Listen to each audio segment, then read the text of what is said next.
Hello everyone, Gilroy is here to talk about One Piece Vice Admirals. When you think of Admirals, you get these scary or cool looking dudes in your head. When you hear Admiral Akainu or Fujitora, you understand that they have authority, that they will play an integral part in the future of the story. So it would make sense that the people second to them, the Vice Admirals, would also play a major role in the story. But that simply is not the case. It is understandable that we have yet to see their full powers because there has not been a marine focused arc post time skip, but it's not like there have been no marine activities at all. Now I'm making this video solely because of this panel. Oda Sensei introduced 7 brand new characters and they are all Vice Admirals, making the number of active Vice Admirals go up to 30. Now I'm sure that Oda Sensei can and probably will make them all interesting enough, but was it really necessary? I also wondered about the relevance in the final war. And not just these 7, there are many more characters that should have not been Vice Admirals in the first place, and many more who are way underutilized. For instance, Mozambia should have been just a throwaway character. He shouldn't have been even named, but he wasn't given the rank of Vice Admiral. He never appeared again either, so he just exists to make the Vice Admiral rank feel like a joke. Speaking of jokes, Vice Admiral Nazu Ketagiri is obviously a gag character, but there was no need for him to be a Vice Admiral. He should have been Rear Admiral or less. And speaking of Rear Admirals, T-Bone, rest in peace, was given the title of Vice Admiral all of a sudden to make his death seem more impactful. Now I don't know about you, but this guy right here, Maynard, is one of the reasons why my respect towards Vice Admirals went down by a lot. He is a jobber and serves no purpose at all to the story. Unlike other not so used characters, his appearance is not even cool nor he has any sort of powers. He got defeated by Bartolomeo the instant he got introduced, and this defeat serves no purpose as well, because the strength of Bartolomeo would be shown just a little bit later.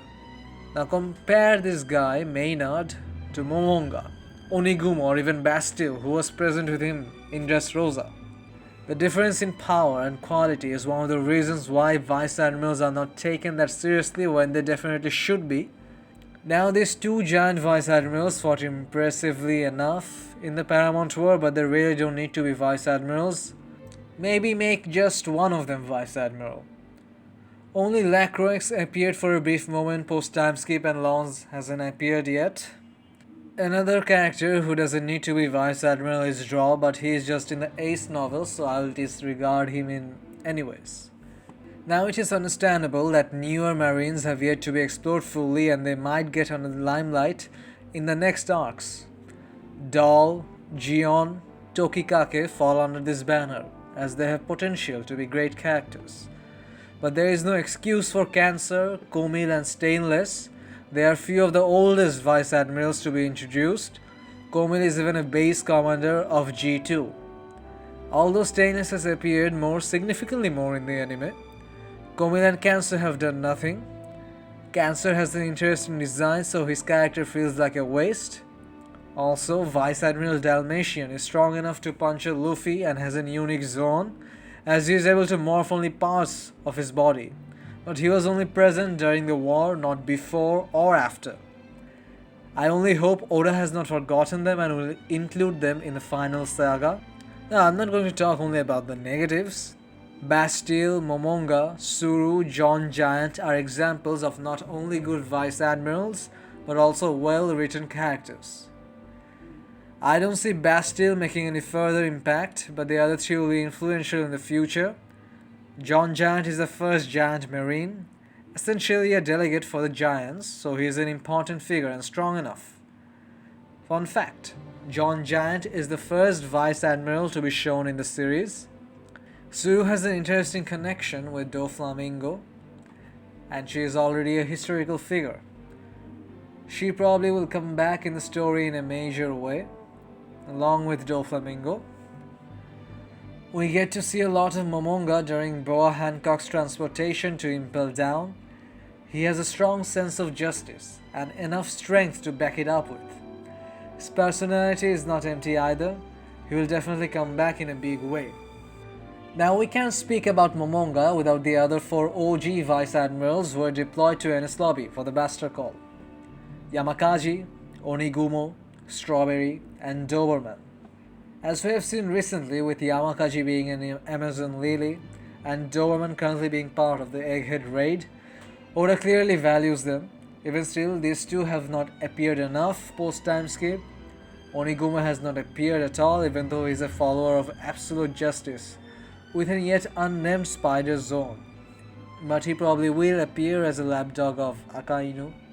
Now, one of the reasons that I'm upset about these 7 new Vice Admirals is, what the hell is Strawberry? He has a past with Fisher Tiger and Jinbei, was a close subordinate of Kizaru. So if Kizaru is in Egghead, why would not Strawberry be as well? Heck, I even thought this guy is Strawberry with a new hairdo, but he is not. I don't even know his name yet and I may be proved wrong, but I think he could be easily replaced by Strawberry. Speaking of replacements, interesting lower ranked marines we have seen before could also have made a comeback during this raid, in place of these new Vice Admirals. Kadar, Daigin, Shu, to name a few. I really hope this guy is Kadar. Shu literally destroyed Yubashiri, has an overpowered devil fruit, but he has been missing since Enies Lobby. Heck, even Very Good and Sharinguru could have made a return as a Vice Admiral. I'm not talking about Garb because he is a special case. He has been offered the position of Admiral many times before, but he rejected. And he's not even a Vice Admiral anymore, so yeah. Now, one of the biggest problem of people with Vice Admirals is Smoker. He has been built up since Loketown to be a rival of Luffy's, but he has shown nothing for it.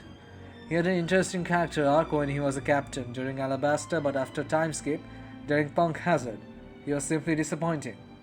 I think one of the reasons for this is because he was given the title of Vice Admiral too early.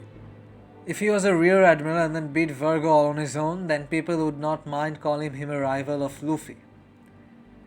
Now, Virgo was a very good Vice Admiral, even if he was just a spy. He was interesting, had a cool design, had authority, respect, and the strength to show for it. It took Smoker and one of the worst generation, Law, to beat him. Smoker simply fails to stand up to Virgo, ultimately failing to stand up to the rank of Vice Admiral, and making all of the Vice Admirals seem weak. In conclusion, the Vice Admirals of One Piece have not lived up to their hype yet. Unnecessary characters, underutilized characters, varying power differences within the same rank are the reasons for this. But I hope to see all the Vice Admirals come to their fruition in the final saga. And I really hope there are no new Vice Admirals introduced to the story anymore. That's it for today. Hope you have enjoyed. Please like, subscribe, and comment down below what One Piece topics I should talk about next. Thanks for watching.